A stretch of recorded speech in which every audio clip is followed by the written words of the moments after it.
Bem-vindo, Elias, tudo bem? Bem-vindo, estava com saudade de vocês. Mais saudade ainda da Sinara, né? Que nunca mais quis saber de mim, né? Verdade, Elias. Nunca mais a gente conversou. É porque você é tão, né, disputado, em tanto canal que você aparece, que eu achei que você não tinha um tempinho para mim. Para você eu tenho tempo sempre, pô. Ó, tô cantando ela ao vivo, hein? Olha só, hein? Aí, ó, olha aí, ó, vai dar confusão isso, hein? Né? Minha amiga, eu tenho um grande respeito político por ela, assim como por você, A Robai. gente adora conversar, Adri. porque a gente não concorda em várias coisas, mas a gente tem um bom papo, né, não, Claro, Elias? pô. Claro, normal. O contraditório é normal, não é algo ruim, né? Exatamente. Ô, Elias, acabou de acontecer o telefonema do Trump e o Lula, e aí eu queria saber a sua opinião sobre esse telefonema e o designado para seguir com as negociações, né? Diz que a conversa foi muito boa e tal, o Lula falou sobre tarifaço, sobre, né, os ataques às autoridades brasileiras, mas designou o Marco Rubio para seguir. Aí tá muita gente preocupada, porque o Marco Rubio, né, não seria aí, né, ataca o Brasil. O que você acha desse telefonema e dessa designação? Eu não acho ruim essa ligação, muito pelo contrário, até porque se foi o Trump que ligou para o Lula e não o contrário, é um ótimo sinal. Por quê? Primeiro porque certamente o Trump já caiu em si que o Brasil é um país muito grande para ser ignorado e para ser tratado como qualquer republiqueta que por aí, né? E outro que é um sinal que é muito negativo para o bolsonarismo, né? Ou seja, se as relações do Lula com o Trump melhorarem, o que pode acontecer a depender do acordo que o Lula consiga arrancar com o Trump, para o Trump expulsar o Eduardo Bolsonaro e o Paulo Figueiredo dos Estados Unidos é um passo, né? Ou seja, o Trump está preocupado com ele, né?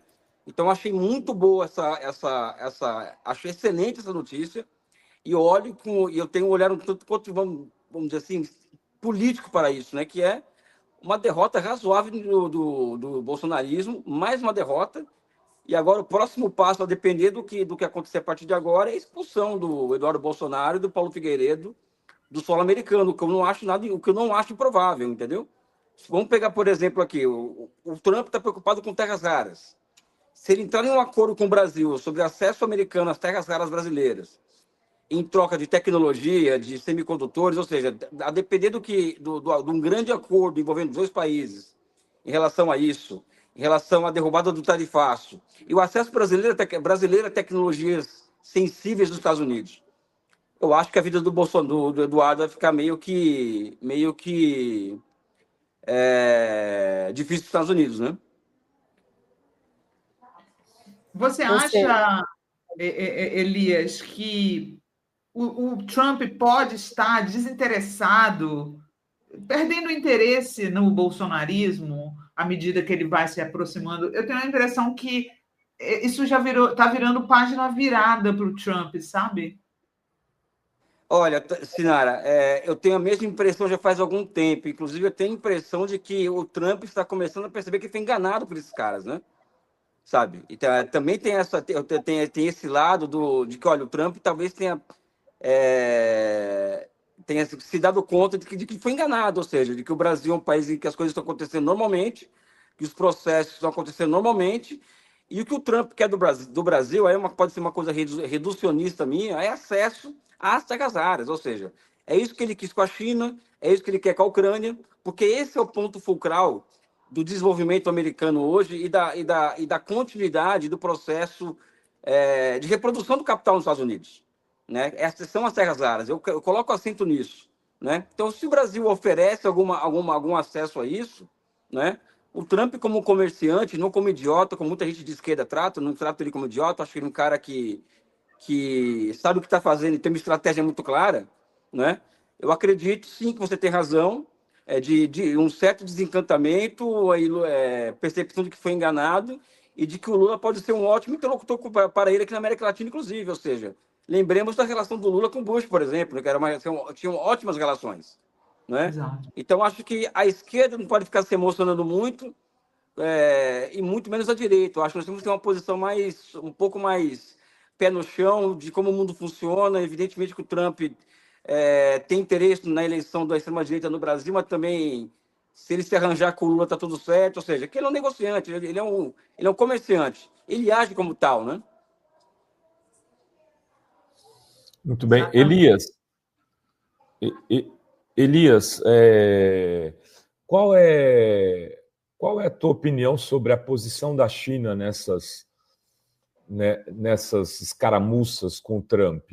Você acha que a China deveria ser mais ativa ou ela está jogando dentro ali das possibilidades geopolíticas atuais? Eu aprendi que quando você está do lado certo da história, no grande jogo da geopolítica, quando você está certo, no lugar certo da história, está do lado certo, basta você jogar parado, que as coisas acontecem.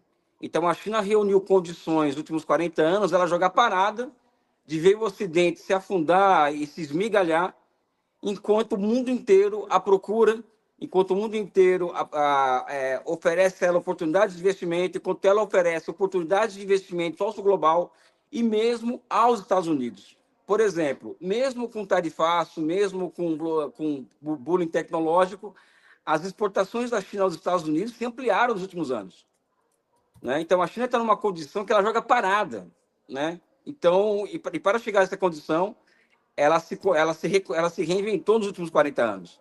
Então, eu não acho que ela deveria ser mais ativa ou menos ativa. Eu acredito que os chineses estão fazendo certinho, até porque o mundo é muito perigoso. Ainda os Estados Unidos têm o monopólio do dólar, os Estados Unidos ainda têm o monopólio da informação no mundo, os americanos ainda têm as classes médias do mundo inteiro querem viver como os americanos. Então, a China também não pode ficar se dando luxo de ficar se posicionando e demarcando posição o tempo inteiro. Eu acredito que ela jogando parada já tá muito bom, e é isso que está sendo demonstrado, né? E, Elias, e essa questão de Gaza, o Trump tendo aí liderado esse acordo, o que você está achando, né? Ele falou que ele quer receber o Nobel da Paz. Não, acho que é horroroso esse plano para Gaza, né? É horroroso, porque ele indica um criminoso de guerra para ser o vice-rei naquela região, que é o Tony Blair, né? Eles querem calar o Hamas, ou seja, a grande questão é que o grande ponto do acordo é o Hamas deixar de existir enquanto um partido político com um braço armado, né? Então, eu acho muito difícil acontecer alguma coisa naquela região sem que o parte-pri desse acordo seja uma solução dos dois estados. O parte-pri, ou seja, o que vai o a priori é uma solução dos dois estados. E quanto não tiver isso, né, não vai acontecer nada. Muito pelo contrário, a resistência à ocupação israelense só vai aumentar naquela região, né? Tanto é que até qualquer pesquisa de opinião na faixa de Gaza hoje coloca o Hamas como a principal força política naquele lugar. E você não desmonta uma força com um simples acordo para passagem de comando da faixa de Gaza do Hamas para o Tony Blair, por exemplo. Eu achei o fim do mundo esse acordo, né? Existe um demônio sendo ressuscitado, que é o Tony Blair, inclusive. Então, enfim, eu não acho que ele vai conseguir o Prêmio Nobel da Paz, até porque não vai ter paz naquela região tão cedo, né? Verdade. Se bem que o Barack Obama recebeu, né? Não, o Barack Obama, aquilo que eu sei... recebeu... Sinara, eu tenho dito que o Barack Obama ele é a face humana do fascismo, né?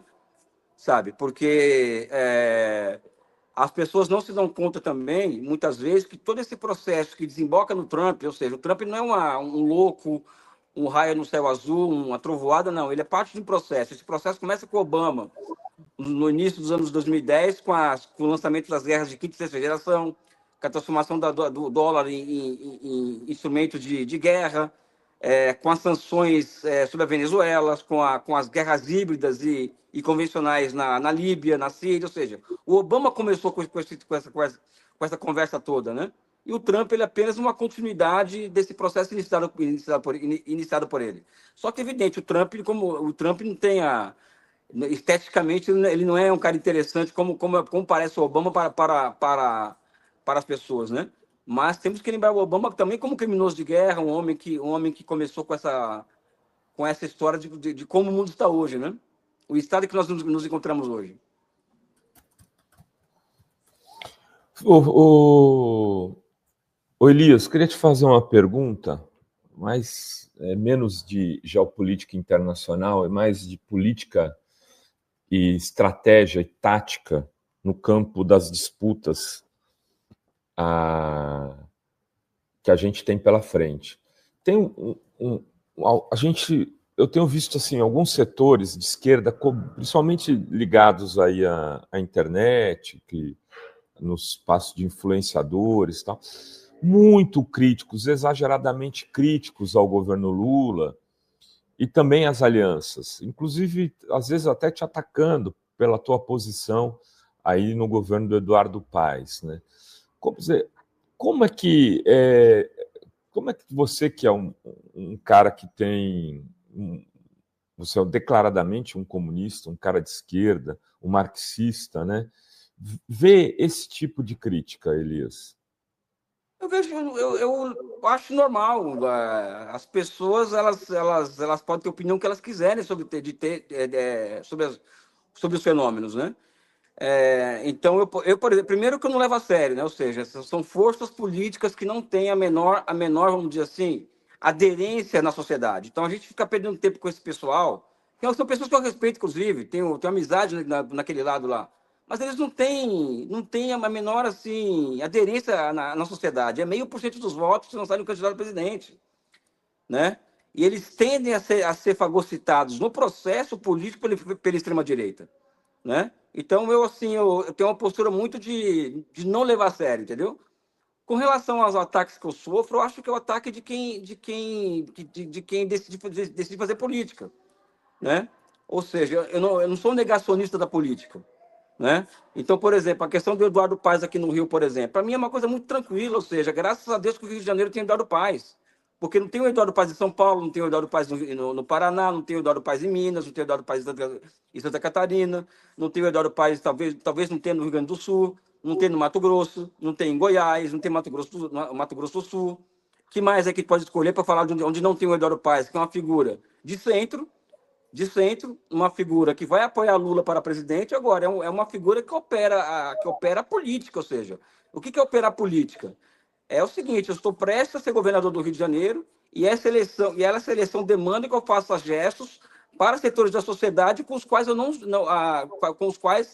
costumo conversar tanto, que é no caso Silas Malafaia, que é o Aécio Neves. Eu concordo com isso? O Eduardo Paes está na minha opinião. Não, eu não concordo com isso. Mas eu entendo muito bem a cabeça do Eduardo, não é? Agora, eu faço essa relação entre Eduardo Paes e Lula, entre a nossa participação no governo Eduardo Paes, nosso apoio ao Eduardo Paes, com uma conta muito simples. Qual a candidatura a governador do Rio de Janeiro é mais funcional? Essa batalha mais geral que é entre nós, a extrema-direita nacionalmente, é Eduardo Paes uma candidatura que vai demarcar posição, que vai ter 3% dos votos, que não vai acumular força, que vai ficar no discurso de anuncista, no discurso meio um tanto quanto pequeno burguês, ou seja, que eu não quero perder a eleição, entendeu? Rovar, Sinara eu quero ganhar as eleições, não é? Se ganhar as eleições passa por apoiar Eduardo Paes no Rio de Janeiro, eu acho ótimo, entendeu? Porque ao menos nós temos a opção de termos o Eduardo Paes no Rio de Janeiro, com todas as contradições anexas à figura política dele, né? Então eu vejo assim com muita naturalidade as críticas que eu recebo, mas eu costumo não levar a sério esses segmentos porque eles não é rede social, entendeu? Na sociedade, no mundo real, eles não existem no mundo real. Pragmatismo, né, Elias? Um pouco de pragmatismo, né? Eu acho que é marxismo-leninismo, Sinara, sabe? A nossa cultura política, ela não é a cultura política de isolamento, é a cultura política da demarcação. Quem falar que marxismo-leninismo ou ser revolucionário é se isolar, não fazer alianças, ficar se autoproclamando revolucionário ou esquerda radical, como algo que moralmente superior a quem está na política, tomando chuva, né, e fazendo o que tem que ser feito, que é a aliança ampla para não desaparecer, porque o que está em jogo é a nossa sobrevivência política, né? Então, não entendeu nada de leninismo, de marxismo, de revolução, etc, não entendeu nada, né? Vamos pegar aqui, por exemplo, desculpa me estender nesse assunto, Sinara, as alianças que Mao Tse-tung fez, que Stalin fez, que Lenin fez, não tem um revolucionário que chegou que alcançou o poder político que não fez alianças amplas, entendeu? Inclusive alianças com setores da sociedade reacionárias, inclusive. Não é? Ou seja, então não existe isso, então não é da minha cultura política isso. Agora, não me venha falar que é radical, que é revolucionário, porque não é radical esse revolucionário se isolar, ficar na autoproclamação, entendeu? Hoje, por exemplo, eu tenho muitas críticas ao governo Lula. Eu tenho críticas de fundo ao governo Lula. Agora, existe uma contradição, vamos dizer assim, dentro do governo Lula, antagônica, que me obriga a me colocar fora desse campo político? Não tem, não existe. Por quê? Porque o que existe alternativa ao governo Lula é a extrema-direita. O que se chama de esquerda radical é o quê? É 0,5%? Não tem condições, sabe? Com todo respeito aos companheiros da chamada esquerda radical, entre aspas, evidentemente, porque ser radical não é ser porra louca, ser radical é ter visão de processo histórico. Com todo o respeito que eu tenho a eles, as amizades que eu cultivo lá, não tem condições, né? Ou seja, com todas as contradições do governo Lula, com tudo que eu não concorde com grande parte do que tem sido feito, esse é o campo político que possibilita a gente respirar, né? Esse que é o fato, né? Ô, Elias, eu queria te perguntar uma coisa. Você acha que, estrategicamente falando, né, essa divisão aí na extrema-direita nos favorece diretamente, né? Você acha que ela vai continuar? O que a gente pode fazer para ajudar a implodir eles ainda mais? Eu acredito que eu costumo dizer que o bolsonarismo ele pode ser quem tem poder de ressuscitar o bolsonarismo somos nós, tá? Então, se desde já as esquerdas, o campo progressista, ou o que chamam de frente ampla, que eu acho que não vai ter frente ampla na próxima eleição, mas isso é uma outra discussão. Se nós desde já não focarmos na construção de um projeto nacional de desenvolvimento, ou seja, nós reunimos as forças vivas da sociedade e passamos a discutir projeto nacional enquanto consequência da volta ao centro da discussão sobre a soberania, ou seja, tomamos para nós tanto a bandeira do Brasil quanto a capacidade de ter iniciativa política. O passo seguinte é nós construirmos um projeto de país capaz de nos manter no governo do país durante mais 10, 15, 20 anos. Não é? Eu acho que esse é o grande papel que nós temos hoje, que é continuar a proteger a bandeira do Brasil, não é? Porque, de resto, acho que eles vão se arrebentar sozinhos. Por exemplo, Cenária, quem que é a grande referência hoje, a grande referência do Tarcísio de Freitas? Chama-se Javier Milei, que está se provando uma fraude na Argentina. Né? Ou seja, eles mesmos, como eles não têm, eles estão errados na política, né? E agora as contradições deles estão vindo à tona, eles vão acabar se quebrando politicamente. Agora, quem pode ressuscitar esses caras somos nós. E a receita que eu trago, quem sou para trazer receita? Mas eu sou mais dou mais opinião do que outra coisa. Nós temos que ter um projeto para o país, né? Por enquanto, eles estão errando e a gente está jogando parado. Nós temos que começar a ser mais ativos em relação a esses caras, né? E ser ativo hoje é falar claramente de projeto nacional, de nação, né? E reunir as forças vivas da sociedade, não somente para derrotar a extrema-direita, mas pensar um projeto de país para os próximos 10, 20, 30 anos. Esse é o ponto que eu acho que a esquerda ainda não captou direito, ou seja, ainda nós pegamos a soberania como uma bandeira que está nos ajudando muito agora. Mas soberania não é um fato, né? Soberania é um conceito, uma categoria, e é uma categoria que é muito funcional para a esquerda no sul global como um todo, né? Mas e essa questão da justiça tributária, que também teve uma vitória importante na semana passada, né, com a aprovação da isenção do imposto de renda, e aí trouxe esse debate, né, da taxação dos super ricos. Isso também não é algo bem importante? Espetacular. É espetacular. Eu acho que essa questão do imposto de renda foi um golaço do governo. A minha preocupação é sempre o passo seguinte, entendeu? Eu evito me emocionar com as coisas, é uma questão é da minha natureza, né?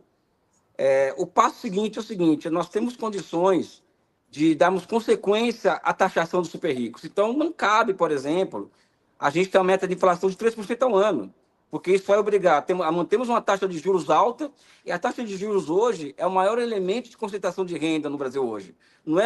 Não são os tributos, é a taxa de juros, né? Então, nós temos que ter coragem de, entre nós, começarmos a discutir, ou seja, meta de inflação de 3% é bom ou ruim para o Brasil? Acabouço fiscal, por exemplo, que limita o papel do Estado da economia. Isso é bom ou ruim para o Brasil? Metas de inflação anualizadas, é bom ou ruim para o Brasil? Então, nós temos que tocar em alguns pontos de fronteira do debate econômico, né? Porque esses pontos de fronteira é o que vai tirar nossa capacidade de respirar no longo prazo. Ou seja, nós estamos enfrentando a questão tributária, a questão disso, daquilo. Mas se nós não enfrentarmos essas questões, esses ciclos, esses marcos institucionais de teto de gasto, arcabouço, meta de inflação, taxa de juros, Banco Central Independente, a gente também não vai muito longe, entendeu? A nossa margem de manobra é muito pequena, né? Então, é por isso que eu falo, a questão do Projeto Nacional de Desenvolvimento, a centralidade desse projeto nacional, e que coloque no centro da discussão do projeto nacional os marcos institucionais que mantêm o neoliberalismo enquanto política de Estado no Brasil, né? E aqui não é culpa do Lula, de X, Y, Z. É necessário discutir isso, né? Enfim, é o que eu penso, não sei se eu estou correto ou não, mas a minha preocupação é sempre o seguinte, né? Ô, Elias, como é que está a sua candidatura a deputado federal? Você já é pré-candidato, já está conversado, está alinhado isso com o PCdoB do Rio de Janeiro? Está se alinhando, é um processo que... Eu voltei da Chile no final de dezembro, da minha estadia lá por quase 2 anos no Banco dos BRICS, né? E quando eu voltei meio que foi como uma panela de pressão destampada, né? Então, eu comecei a ser muito demandado e começamos um processo de discussão de qual seria a minha participação na vida política brasileira nos próximos anos, né? Intelectual orgânico, intelectual público, né? Então, surgiu essa possibilidade da candidatura a deputado federal e a recepção está muito grande dentro do PCdoB, que vai se decidir isso em breve, essa possibilidade, e também pelas pessoas. Nós estamos fazendo, Rovai, aula pública, por exemplo, para 500 pessoas, por exemplo. Na Praça Salvador nós fizemos uma aula pública em Niterói para 300 pessoas. Isso é domingo de manhã, né? No Grajaú para mais 250 pessoas. Sábado agora vai ter mais uma aula pública na Tijuca. Em breve vai ter uma aula pública no Meier.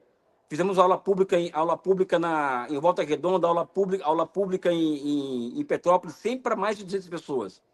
Nenhum político no Brasil hoje, aliás, nenhum parlamentar brasileiro hoje consegue reunir mais do que 10 pessoas para discutir alguma coisa. E nós estamos reunindo muita gente para discutir projeto nacional e socialismo, não é? Num domingo de manhã, ou seja, o que indica que a sociedade brasileira está querendo esperança, discurso de totalidade, etc. Então, a candidatura ela é uma realidade hoje, a pré-candidatura é uma realidade que vai se realizar, e acredito que nós estamos no caminho certo para ter uma candidatura muito bem sucedida pelo PCdoB aqui do Rio de Janeiro. Eu acredito que pode dar certo, e a chance de dar certo é muito grande. Muito bem. Acho que é isso. Mais alguma pergunta ou o próprio Elias quer destacar alguma coisa que a gente não trouxe na entrevista, Elias? Cara, o destaque que eu dou é ver a Sinara aqui hoje, porque fazia tempo que eu não falava com ela, fazia tempo que a gente não se via. Eu tenho uma relação de admiração intelectual e política por ela muito grande. O Rovai, já estou acostumado com o Rovai, com as opiniões dele, da Adri Lorenzoni, agora não sabia que encontrar a Sinara aqui hoje. É que a gente, feliz, eu quero votar mais... No off, eu e o Elias, a gente fala coisas impublicáveis. Olha, o povo quer saber, hein? Ô, Elias, cara, me diz uma coisa. De todo mundo, só isso. Me diz uma coisa, como é que você... O pessoal é engraçado, viu, Elias e Rovaidri? Eu estou num grupo de jornalistas de Brasília que eles já decretaram a morte do governo Lula umas 10 vezes. Umas 10 vezes. Toda hora que tem alguma votação que o Lula perde, ai, meu Deus, a comunicação está péssima, ai, o Lula vai perder, ai, não sei. Aí agora está totalmente contrário. Está totalmente contrário. Está todo mundo dizendo que o Lula vai ganhar em 2026. Como é que você está vendo isso? Eu sou muito... Enfim, eu sou um cara tenta ser muito cuidadoso, né? Ou seja, eu acho que ele está muito mais fácil hoje do que há 2 meses atrás, mas mesmo assim não dá para dizer que o outro lado, que já ganhamos a eleição, porque o outro lado vai operar muito, ou seja, tem Big Tech no meio, ou seja, tem essa guerra de informação que nós perdemos, entendeu? Não é por incompetência do governo, é porque a extrema-direita tem acesso a mecanismos digitais que nós não temos acesso, entendeu? Sabe? Eles têm uma capacidade de desinformar muito grande.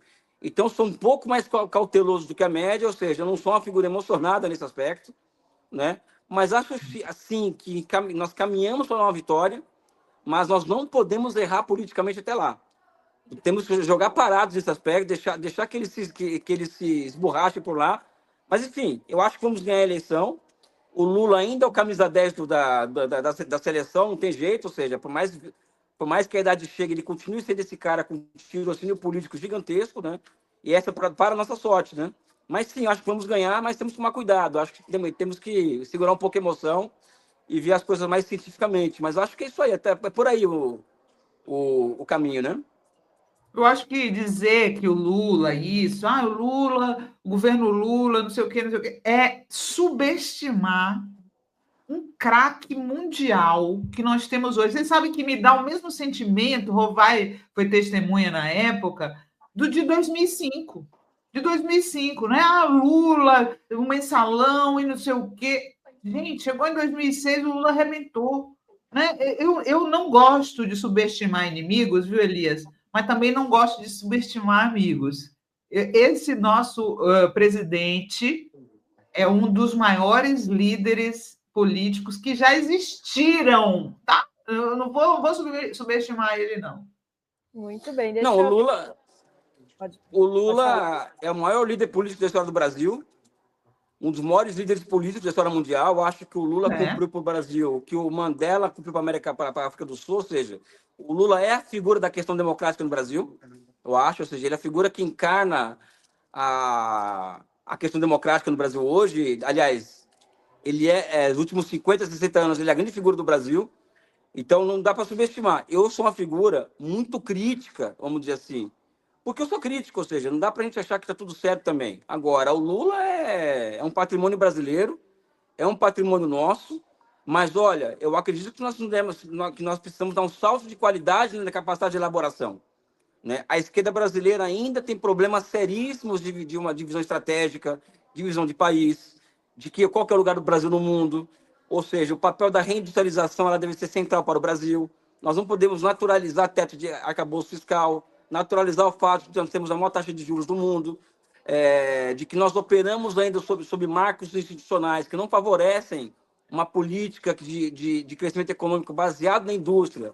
Logo, as pessoas não sairiam da fome e não voltariam mais porque as pessoas voltam para a fome porque não tem emprego industrial, né? Nós pecamos muito na capacidade de elaboração, a esquerda brasileira.